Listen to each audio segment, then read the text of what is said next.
Bismillahirrahmanirrahim. Assalamualaikum warahmatullahi wabarakatuh. My name is AKMAL bin ROZAIDI 220053 and I will explain about the Ishikawa diagram, which is about the methods, material and the machines. First thing first is about the methods. First is planning. We can see that the 12 strong will plan carefully what is about their plan, how will they go in, how will they engage the enemy. Next is about the strategies. The strategies that is being used by the 12 strong based on their experience and the strategies that they will do to in order to win that mission. Next, we have seen the methods that have been used by the Al-Qaeda, which is suicidal martyr, which they set a bomb to themselves and then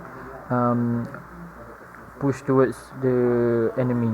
It's very a dirty method to use. Next is about the material. First is chemical. We can see many chemical has been used inside this movie, especially inside the bomb. Next is gunpowder, where they use a lot of guns in this movie. Metal is also one of the material where you can see that there's a lot of tanks and aeroplane and RPGs inside this movie.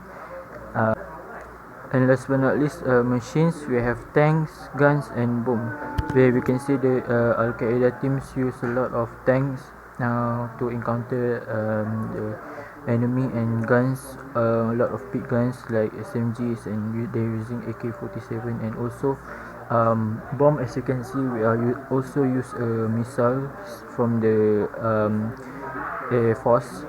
So yeah, that's all from me. Thank you. Assalamualaikum and very good morning to Ma'am Erda and my fellow friends. I am FAIZ bin PAIZAL 2200507, and today I will talk about the Ishikawa for the movie which is 12 Strong. Okay, the second thing is environment. So the environment, in this environment, the problem is the oppression that happens to the weak family, which is the low class family. So second is the society that happens because of the terrorism activity. So the third thing is destruction of the city that happen because of the Al-Qaeda activity that kill people and they destroy the other people's house that make trouble. Okay, for the measurement, first thing is freedom. The citizens don't get freedom because of the Al-Qaeda groups. They make society, so then they don't get freedom. They can't go anywhere, wherever they want, because they might be killed. So also it is human rights. They don't get food and don't get a place to sleep. Wherever they go, they need to sleep there. So lastly is quality life. They don't get the facilities that other people get, like other country, like the shopping mall and other. Okay, ma'am.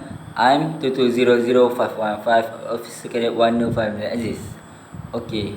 Today I want to talk about the difference leadership portrayed in this film. I want to talk about Captain Mitch Nelson. Okay, I want to use the SWOT method, ma'am. Okay, for the first SWOT method is S, is strength. Okay, the first is determination.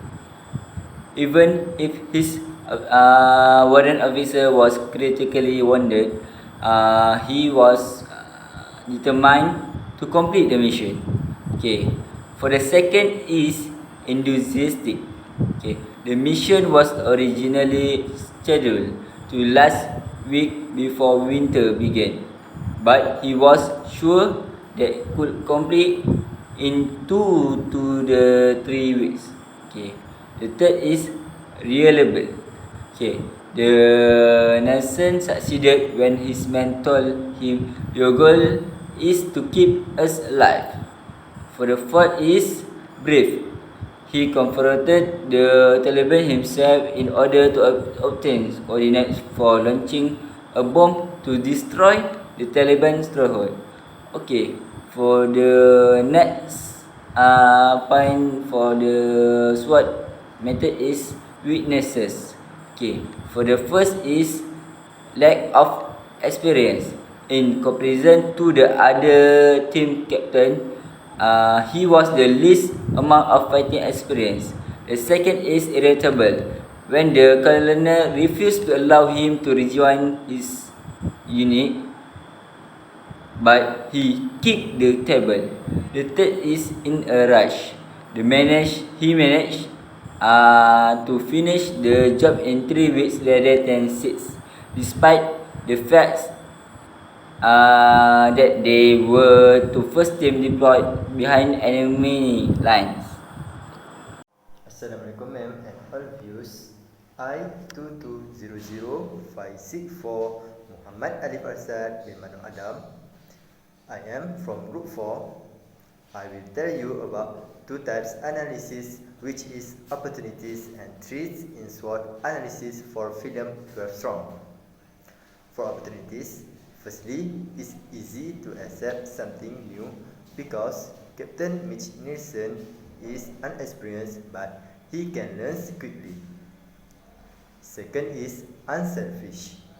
Even Captain Mitch Nielsen wants to achieve victory to Taliban, but he still wants his subordinates or teams safe in war because all his men are willing to help. For threats, firstly, is mission easy to fail?